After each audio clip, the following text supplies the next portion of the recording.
Alright, alright, alright. Once again, ito pong inyong lingkod, Papa Tricks TV. Lagi nagsasabing bato-bato sa langit ang tamahan. Huwag magagalit, nagre-real talk lang po inyong lingkod. Walang pigunan. Tama! Hashtag Real Talk!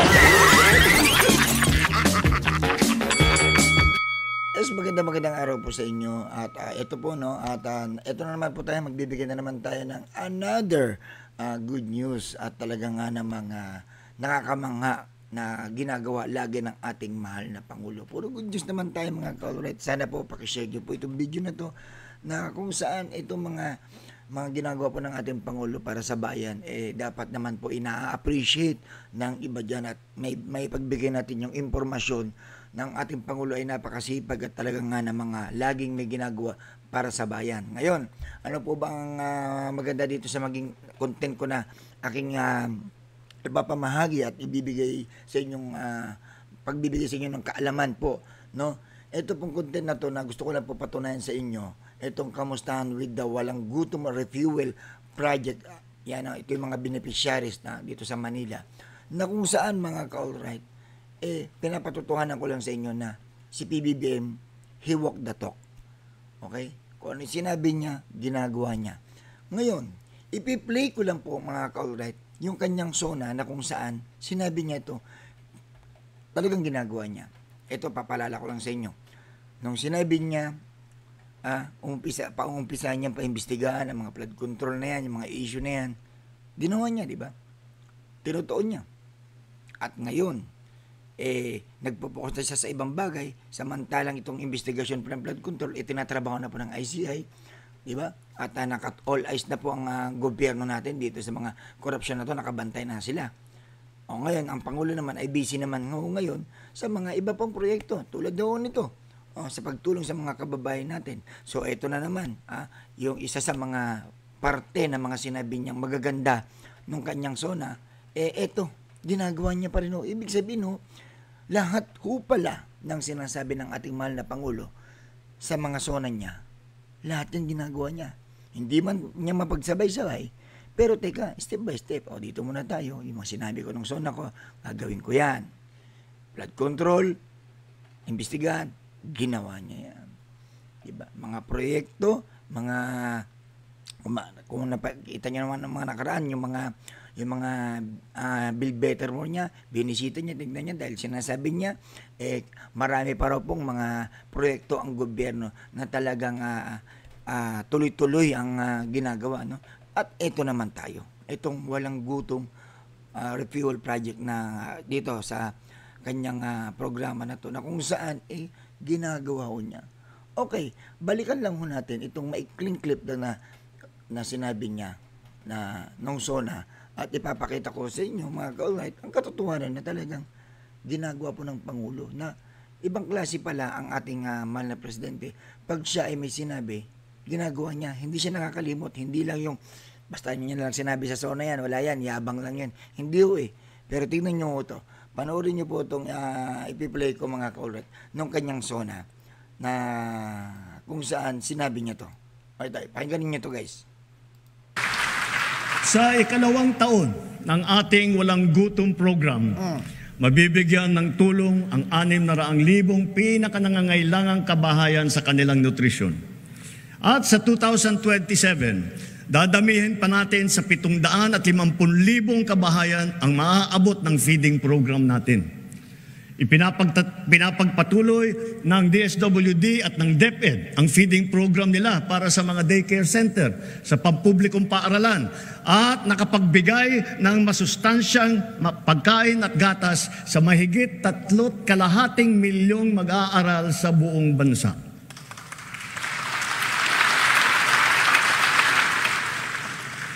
Dahil alam naman natin, basta't may laman ang tiyan, may laman ang isipan. Tandaan niyo po itong kanyang sinabi na ito sa sona at mamaya dito sa ipi-play natin na video mga ka-alright.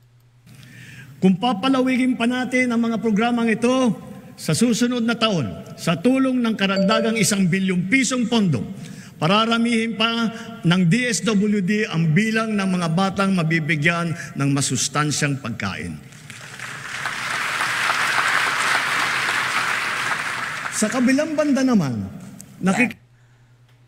So, ito, dahil pinay ko yan, tignan nga natin kung talaga nga bang nung sonal niya lang ba, yabang na lang ba yan, propaganda na lang ba yan, style na lang ba yan? Kasi yun ang mga ginagawa ng mga bumabati ko sa Pangulo. Wala yan, salita lang yan, hindi niya naman ginagawa yan eh. Di ba? Ganyan ako kasi. Gusto ko lang po bigyan ng kalinawan, pagpapatotoo sa mga ginagawa po ng Pangulo, sa kabila ng mga bumabati ko sa kanya sa tuwing magsasalita, magkakaroon ng talumpati ang ating mahal na Pangulo at nagbibigay siya ng mga magagandang balita para sa bayan, italiwas naman na ginagawa ng fake news nitong mga anti-Marcos na kung saan lagi sinasabi wala yan, propaganda lang yan, papogi lang yan. Pero totoo nga ba na ganun ang ating mahal na Pangulo? Tignan natin etong latest lang po, kamakilalang 3 days ago, na walang gutom program, na may ebidensya at may patunay na talagang ginagawa niya. Diba? Panoorin natin. Ito pong kamustahan with the walang gutom, reducing food insecurity and other nutrition. So, ayan po. Ito pa lang, title pa lang. Diba? Ayan po ang date, October 16, 2025. Bago lang. Diba? So, sasabihin na naman ng iba yan. Bakit niya lang ngayon ginawa yan? Ang tagal, ilang buwan na yung sona niya. Hindi naman pwede pagsabay-sabayin nyo yan eh. Kaya nga inuna niya muna yung patungkol sa flood control. Nung nakita niya na stable na at meron na nag-iimbestiga, nakapokus na ang tao doon, meron na tumututok dyan, then punta siya sa mga iba pang mga proyekto niya. Then, dito ngayon. Diba? So, yan pong katotohanan na lahat po ng sinasabi niya sa kanyang sona, nagagawin niya para sa bayan, ginagawa ko niya. Diba? Hindi ho siya nagpapabaya. At talagang ginagawa niya, nagtatrabaho siya para sa bayan. Yung sinabi niya, tinutotoo niya. Ito po yun.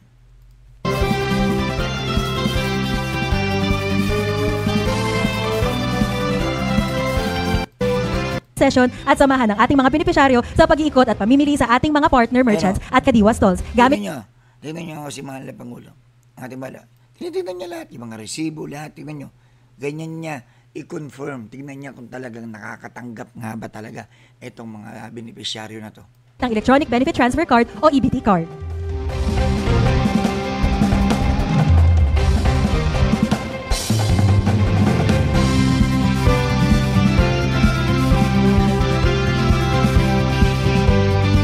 Ngayon naman po ay oobserbahan ng ating mahal na Pangulo kasama sina Sec Gatchalian, Mayor Isko Dumagoso, Yusek Edo Punay at Mr. Andrew Jeffries ang mga hakbang sa pag-redeem ng pagkain ng mga benepisyaryo.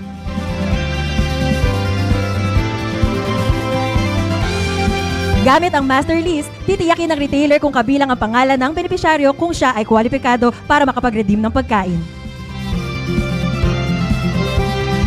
Kung kinakailangan, isusulat ng benepisyaryo ang kanyang pangalan sa attendance sheet na ibibigay ng retailer bilang patunay ng kanyang pagdalo.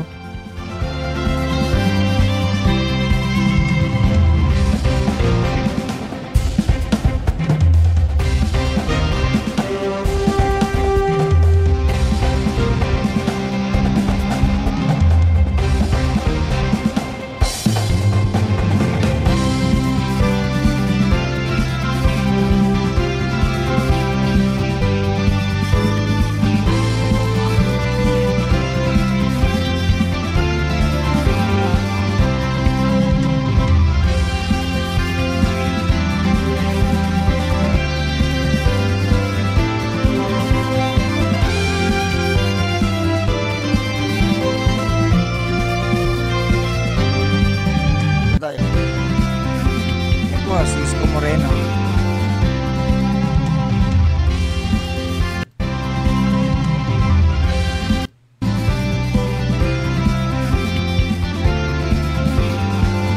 mga kababayan, Ito na tayo. Lecture na natin ito.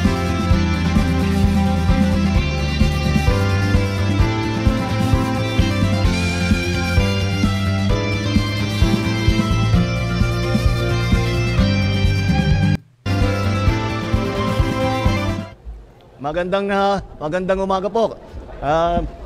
Sorry po, guguluhin po namin kayo ng konti habang kayo nagsha-shopping dito. Ito po ang para ipaalala ko sa ating mga kababayan. Ito po yung ating tinatawag na walang gutong program. Ang bago rito po ay hindi lamang natin iniintindi yung ating yung food supply, ika nga, yung kakulangan ng pagkain. Ngunit bukod pa ron, titiyakin namin na may sapat na pagkain at bukod pa ron ay titiyakin natin na tama po ang kinakain po ninyo para balansyado po ang tinatawag na balanced diet. Meron tayong mga bigas, mais, para naman meron tayong sinusunog, meron tayong protein na tinatawag, isda, at saka karne, at siyempre gulay, para naman maging healthy, para kumpleto po ang diet ninyo. Hindi na po maaari na isang bandehadong kanin tapos isang pirasong sardinas. Hindi na po pwede yun. Kaya ito po ang ating programa.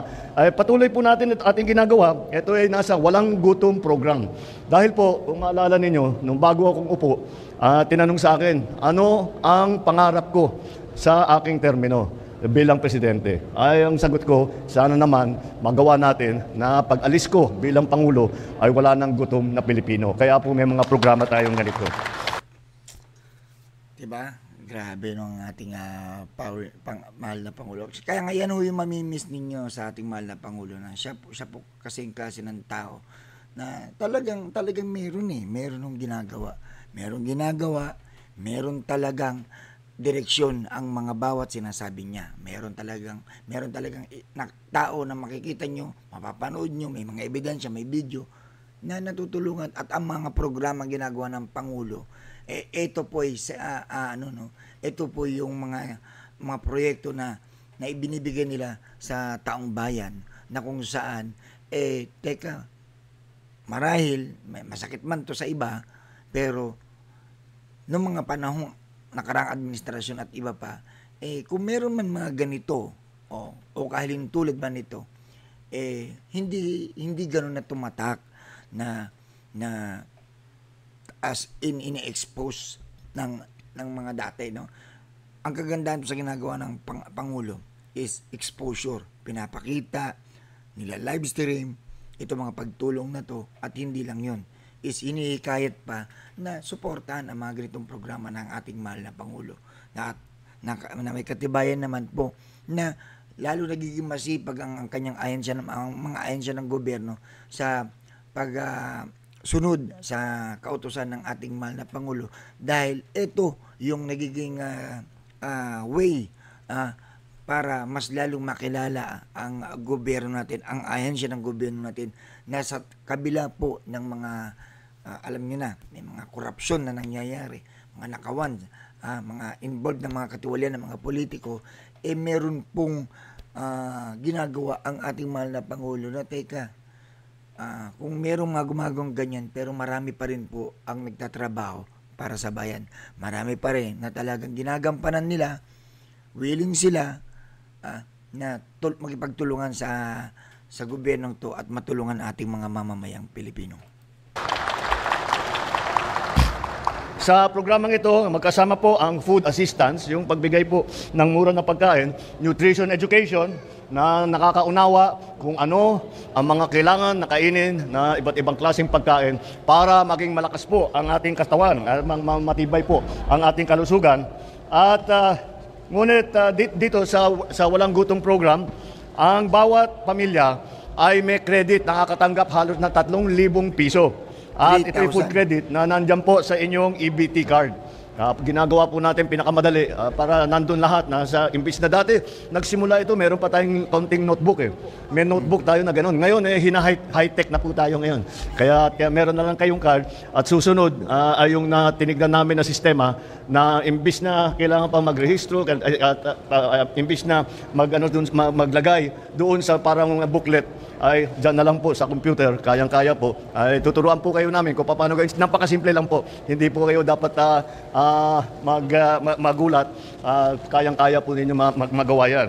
Kaya bukod pa dyan, kinukonekta na rin po natin na para hindi na yung pagbayad, pwede na ninyo i-konekta sa GCash. itong yung pambayad. Para lahat ginagawa sa telepono o sa computer para mas madali.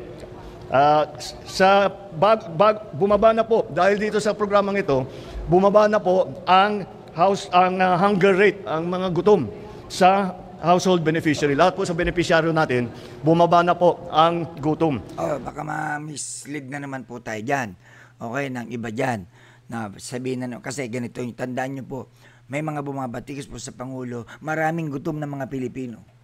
Yan ang sinasabi nila. Tandaan po, yung sinasabi lang po ng ating mga Pangulo, sa mga porsyento po ng mga beneficiaries, meron po na kahit paano may porsyento na kung saan marami na pong natutulungan ang ating administrasyon. Pero ito po ay tuloy-tuloy na programa po ito. Okay? Hindi po to instant noodles na pag nakita nyo may mga ganito pagtulong, ay hindi, asan na improvement, asan na yung, guminawa na ba buhay ng mga Pilipino? Hindi ho ganun. Yan oy wino-work at sabi ko nga po, sa pakipagtulungan ng mga mamamayang Pilipino at ng mga ahensya ng gobyerno, na nagkakaisao tayo, mas lalo pa mapapalawig ito, mas lalo pa mapapaganda, at hindi lang yun magtutuloy-tuloy po. Kasi ang masaklap nga lang dito, may mga tao talaga na hinihila nila pababa ang gobyernong ito. Inililis nila ang paniniwala, inililis nila yung katotohanan na meron namang ganitong mga programa, na may mga ganitong pagtulong, na merong isang PBBM na nagtatrabaho talaga at nakikita na may mga resibo, may mga videos na mga patunay. Pero ang ibinabato nila, laging sinasabi, pati mismo ang Vice Presidente sinasabi, walang ginagawa, walang proyekto ang gobyerno. So ano ho to? Diba? Dati nung Oktubre, nung nakaraang na taon, ay 48.7% po ang sinasabing hunger rate na ginugutom pa. Dahil sa programang ito, yung numerong yan ay bumaba na po at naging 41.5% itong Marso ng 2025. Palagay ko, pagkatapos ng taon, makikita natin mas bababa pa. Dahan-dahan po na natutupad po ang pangarap po ng inyong Pangulo, ang pangarap po ng lahat ng Pilipino na wala nang ginugutom na pamilya dito sa atin. Take note, hindi ito pangako, pangarap. Baka ma-mislead na naman, sabihin na naman ng mga DDS dyan, saan yung mga pangako mo na wala na magugutom? Ang nakakatawa dito, ang mga nagrereklamo, yung mga magaganda ang buhay, at yung iba naman nasa ibang bansa, sila pa yung basher. Na hindi nila nakikita yung kalagayan sa Pilipinas na meron naman talagang mga kababayan natin na gumiginhawa na at malaki ang naitutulong ng gobyerno natin. Sabi ko nga po, hindi man mabilisan to na pagtulong para maiangat ang buhay ng bawat Pilipino, ito po ay tawag dito, sa panahon na kung saan, kung tuloy-tuloy ho ito, di kung buong Pilipinas ay natutulungan, napapanatili natin yung mga ganito, di ba? Napapalakas ho natin, di ba mas maraming Pilipinong uunlad. Hindi yung maraming natutulungan, merong ganitong pagtulong, pero sa iba, pilit nilang ginagawa ng fake news at sinisira nila ang mga ganitong programa ng ating mahal na Pangulo. Kaya magpapasalamat, I'd like to thank, of course, the ADB because this is their program, the Agence Française Développement and the OPEC Fund for all their assistance for what they have done here. Ito po ay programa nila, dinala nila sa atin, at tayo naman, inadapt po natin. Kaya magpapasalamat. Kaya pagka dumaan po kayo dito sa ating mga kaibigan, pasalamatan naman ninyo. Sa tulong ninyo, layunin na dadami po ng sa ngayon ay 600 dadami na sa 2026 sa susunod na taon. Dadami na sa 600,000 ang magiging benepisyaryo ng Walang Gutom program. Wow. At siguro pagdating ng 2027, paabutin na po natin ng 750,000 na pamilya. Kaya maaabot na natin dahil po ang hangarin namin ay umabot sa yung 1 million, yung pinakamahirap na 1 million na pamilya. Dahan-dahan po, dahil siyempre ginagawa pa rin po natin yung sistema, dahan-dahan po, maaabot na natin lahat ng poorest pinakamahirap na 1 million na pamilya ay makukubera na nitong ating programa. Tama. Kaya patuloy natin, maganda naman ang naging resulta. Kaya patuloy natin ang ating pagbigay ng tulong sa ating mga kababayan na nangangailangan ng tulong at kami po ay tuloy-tuloy na ginagawa kumukuha po kami ng impormasyon para malaman namin wala naman po na dapat kasama sa programa na hindi makita. Kaya inaayos po natin lahat ng impormasyon para wala naman sa ating mga kababayan ng kailangan ng tulong na hindi natin natutulungan. Kaya titiyakin po natin na lahat ng ating kababayan na nangangailangan ay maisama sa programa. Meron din po tayo, para na isasamantala ko na po itong pagkikita natin, at meron po tayo mga iba't ibang programa para sa feeding, para sa pagpakain. Ayan, ano naman to? Ito, maganda to. Meron po, baka hindi nyo po alam, meron tayong programa na tinatawag First 1,000 Days. And the first 1,000 days, ang pagbilang niyan, it starts from conception. Nagsisimula yung 1,000 days sa pagka nabuntis na ang nanay. So buntis pa lang, nandyan na ang programang ito. Ito, mga buntis at ang kanilang anak, may edad na 0 hanggang 2 taon, ay nakasama sa 4Ps, makakatanggap ng 350 piso kada buwan para suportahan ang nutrisyon ng kalusugan ng ating mga anak, mga bata. Galing talaga ng ating Pangulo. Grabe. Galing. Isang good news ito sa mga, lalo na sa mga single mom. Ni mga iniwanan ng tapos walang tulong ng, di ba? Kailangan ng pinansyal, malaking bagay ito, mga kaulred, malaking bagay ito.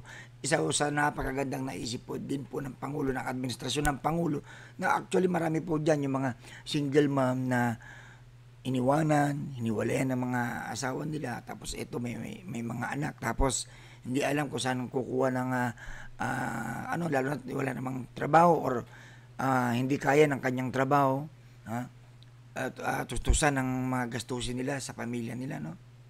Malaking bagay po to. Dahil po, yun ang nagiging parang yung tinatawag na stunting, hindi po lumalaki yung ating mga anak dahil kulang sa kain. At minsan masyadong madalas magkasakit dahil po yung ganun din. Hindi po nakakakain ng magandang na dekalidad na pagkain at saka hindi balansyado ang kain nila. Kaya meron din po tayong supplemental feeding program. Ito naman, binibigyan natin ng pagkain at gatas ang mga batang naka-enroll sa mga Child Development Center. Kung saan po tayo nag-aalaga ng mga maliliit na bata, ay meron ding feeding program yan. Pagka pumasok naman sa eskwelahan at kulang ang pagkain ng estudyante, meron din po tayo ang DepEd po, meron ding feeding program po sa kanila. Dahil isa sa pinakamalaking dahilan kung bakit hindi makapag-aral na mabuti ang mga bata ay dahil may sakit. Napakasimple lang. Kaya may sakit dahil mahinang kain, hindi maganda yung kinakain. Kaya tinitiyak natin na ang mga estudyante natin ay nabibigyan ng sapat na pagkain para makapag-aral naman sila na mabuti, makapag-training sila na mabuti, at maging matagumpay naman sila sa kanilang gawain. Ito ay magbibigay, ito ay para sa mga tinatawag na malnourished, yung kulang talaga sa pagkain. Ito yung programa para doon sa mga estudyante naman. Kaya tinitiyak po ng inyong pamahalaan na lahat po ng pangangailangan, lalong-lalo na ang ating mga kabataan, ay kailangan natin tulungan at bigyan ng lahat ng pagkakataon upang makabili ng ganitong klaseng mga magandang produkto at makapagbigay sa inyong mga pamilya, sa inyong mga anak ng balansyadong kain para kumpleto po ang para lumaki na maganda, para rin yung pagdevelop po ng utak ng bata ay maganda. Kaya po namin isa sa dahilan to kung bakit. Dahil po ang bata, ang development kung kailan lumalaki at nagiging importante yung utak, mula sa 1 years old hanggang 6-7 years old ang pagdevelop po ng utak ng bata. Kaya inaalalayan natin mabuti yan. Kaya yes, kasi agree ako dyan na ang bata ko kasi kung ito'y sagana sa nutrisyon, di ba? Kasi pag mabagal ang development po ng utak ng isang bata, na pag lumaki yan, hindi naman mo sa pagano na sabihin nila, ay, ang bobo naman nito, ang hina sa klase, ganito, ganyan. Kasi nga po, yung pagpapalaki sa bata, ay hindi, kumbaga, hindi kulang, di ba? Kailangan ito ay mabigyan ng pansin. Kaya ako napakaganda po ng paliwanag ng Pangulo dito na talaga kailangan kayo, kung may mga anak tayo, diba, bigyan natin ng pansin yung, kumbaga, tignan natin ang, kumbaga, alamin natin ang kung ano yung mga magandang gawin para sa mga anak natin. Para pag lumaki ang mga anak natin, kumbaga, hindi lang sa matalino, o kahit sabihin na natin na talagang, buo ang kanyang kaisipan, na talagang ito'y healthy na bata. Kasi sabi ko nga po, pag healthy ang bata, diba? Pag ang healthy ang isang bata, may vitamins, diba? Siguro yung bata na yan, hindi mo matatawag na bobo, ano yan, di ba? Kasi wala para sa akin po, walang bobo na mga bata. Walang bobo na na bata kasi yung mga bata na yan, yung mga mag-aaral, nasa pag-aalaga rin po kasi ng mga magulang di ba? Nasa pag-aalaga ng magulang, pagkulang sa pag-aalaga ng magulang, kulang sa suporta, lalo na sa pagkain, di ba? Kailangan natututukan ho kasi talaga, di ba?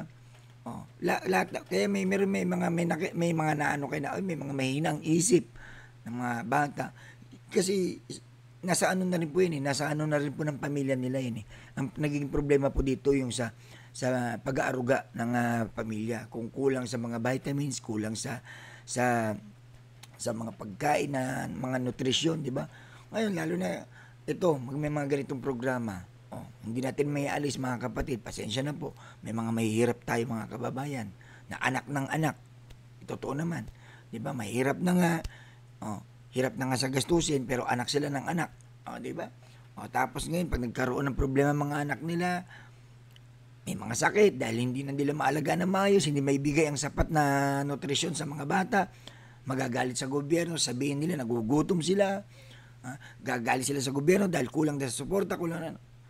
Alam mo ba yung kung titingnan mo naman na kaya ito medyo pasintabi po. Kumbaga isang real talk lang ko kasi ito na may mga pamilya ko kasi diyan na lahat na lang iaasa nila sa gobyerno. Okay lang talaga ang gobyerno nandiyan yung pagtulong mga ka-alright Andiyan yung pagtulong. Merong ginagawa ang gobyerno natin. Yung mga kapitan diyan, yung mga mayor yan, may mga programa ko yan Real talk lang lahat po ng sangay ng gobyerno may mga programa yan. May mga nakalaan dyan. Di ba? Hanapin lang natin yung mga na yon. Pero hindi ibig sabihin na, teka, gobyerno na ang bubuhay sa inyo. Gobyerno na magsasayos sa buhay ninyo. Hindi ho. Makikipagtulungan lang din ho naman ho kayo. At hindi lang yun, huwag ho kayo maging pabigat sa gobyerno. Kasi katulad yan, kung hindi nyo na kaya mag-anak, huwag na kayo mag-anak. Di ba? Anak kayo ng anak, di ba? Tapos hindi nyo rin pala maalagaan, hindi nyo masuportan. Ito pang masaklap, meron dyan, may anak. Pabaya naman sa anak. Bulakbol yung anak. Kung saan hanggat sa makikita mo na nasa kalye, nagra-rugby, namamalimos. Samantalang yung mga magulang, ando, nagtotong-it. Di ba? Di, real talk lang yan po ang katotohanan. Yan ang totoong realidad na may mga magulang talaga na pabaya sa mga anak nila. Tapos pag may nagkakaproblema, magagalit sa gobyerno at sasabihin, gutom kami. Pero sino rin bang may kasalanan kung bakit nagkakaganyan sila? Di ba? Marahil merong mga taong nangangailangan ng tulong at totoo namang dahil sa kahirapan. Merong ganun. Pero yung iba kasi, sinasadya nila yung buhay nila na ganun. Na hindi dapat sila maging ganun. Kung masipag lang sila, masinop lang sila, di ba? Marunong lang silang magsaayos ng kanilang pamilya, mga anak, di ba? Siguro kahit paano marami akong kilala diyan, marami akong kaibigan na hindi naman mahirap pero andun sila sa mga poorest of the poor na buong pamilya, malusog ang mga anak. Di ba? Kahit nangangalakal yung mga anak niya, pero malinis ang kinakain, malusog, nag-aaral, nakakapag-aral. Di ba? Kasi nasa pamilya po kasi mga kaulit, totoo to. Nasa pamilya po kasi yung pag-angat, di ba? Kung ang supportive ang ina, supportive ang ama, supportive ang mga bata, nagtutulungan, di ba? Hindi yung iaasa lahat natin sa gobyerno. Yung iba kasi inaasa sa gobyerno 'Di ba? Ang gobyerno, hindi niyo na kailangan, wag niyo, hindi sa panahon ngayon actually may gumawa ng dating presidente, 'di ba? Lalo na sa panahon ni PBBM ngayon, hindi niyo na kailangan yung kayo yung lalapit. Dahil ang gobyerno ni PBBM, sila na ang lumalapit sa inyo. Ang kailangan na lang yun ninyo, kooperasyon. Totoo yan. Tulad nito, walang gutom program. Hindi kayo lumapit dyan, pero mismong ipinaalam sa inyo na meron kaming tulong na mga ganitong programa na makakapantawid gutom. Mayroon kayong ganitong mga tulong na makakalunas sa problema nyo sa pamilya ninyo. Ito yun Ito yung mga tulong na yan. Ang problema, yung sa mga nasa mga tao rin. Na may mga tao na hindi nakikipag-cooperate. Na panay reklamo, panay daing, pero sila rin naman ang gumagawa ng kanilang problema. Hindi po ba? Kaya nga, huwag nilang sabihin na mayroon kasi nagsasabi diyan, walang tulong ang gobyerno. Ano yun? Ano to? Lalapit sa iyo ang gobyerno, subuan ka pa? Andiyan na nga ang gobyerno, nandiyan ang programa. May mga programa, hindi lang po ang programa ng ating Pangulo. Tignan nyo sa mga lugar-lugar ninyo yan. Dapat mayroong mga programang ginagawa ang mga mayor dyan, ang mga kapitan dyan. Mayroong mga ganyan, may mga budget po yan may mga pondo po yan Ang tanong, ginagampanan ba nila ang kanilang mga trabaho? Ginagawa ba nila itong mga ganitong programa, mga feeding program, mga paglilinis sa mga kanila nasasakupan, yung cleanliness, di ba? Mayroon bang mga ganyang mga programa?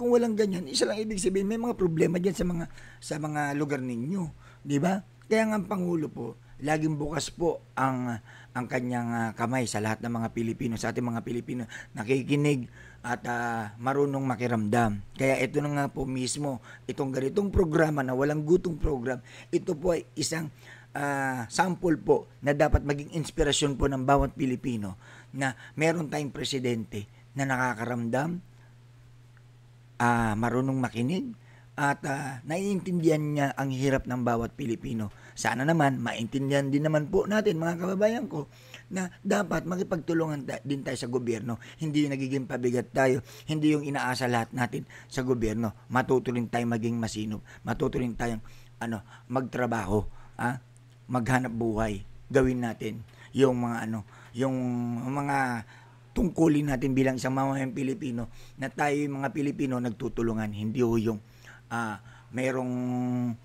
porket alam mong merong mga makakatulong sa iyo, iaasa mo na lang doon. Diba? So, yun lang po mga ka-alright. No? Yun lang po ang ating reactions. Comment below kung nagustuhan nyo ba ang mga programang ginagawa ng ating mga mahal na Pangulo. Asahan nyo po ito mga susunod na araw at ito mga susunod na upload ko po. Mag-upload po tayo ng mga ganitong video na nagpapatotoo at nagpagpapatotoo sa mga ginagawa ng ating Pangulo, na siya po ay nagtatrabaho, siya po talaga ay nagmamahal sa bawat Pilipino at ginagawa niya talaga kung ano ang sinasabi niya. Ilan po, maraming salamat po muli. Ito muli ang inyong lingkod, Papa Tex TV, lagi nagsasabing bato-bato sa langit, ang tamarog nagagalit, nagre-real talk lang po ako, walang pikunan.